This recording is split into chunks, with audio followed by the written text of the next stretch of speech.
మన దేవుడు ప్రేమామయుడు అండి. ఎస్, ఆయన ప్రేమామయుడు.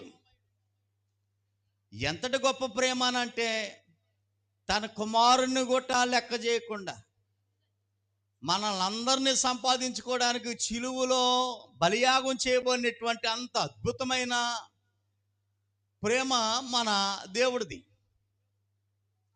యోహాను పత్రికలో ఈ విషయాలన్నీ మనం చదువుకుంటాం. మన దేవుడు ప్రేమ ఎంత గొప్పదో అనేటువంటి.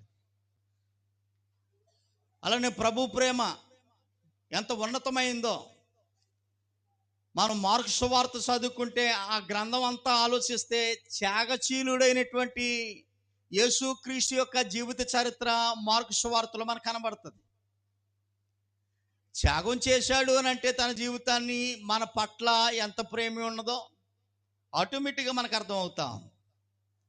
ప్రియులారా, ఇప్పుడు ఆలోచన ఏంటనంటే, విషయం ఏమనంటే, మన దేవుడిలో, మన ప్రభువులో, మన పరిశుద్ధాత్మలో ఏ ప్రేమ అయితే కలిగి ఉన్నాడో ఆ ప్రేమ ఎవరిలో ఉండాలని ఆశపడతా ఉన్నాడు? దేవుని పిల్లల్లో ఉండాలి. దేవుని పిల్లలుగా ఉంటున్నటువంటి మనలో ఆ ప్రేమ ఉండాలి.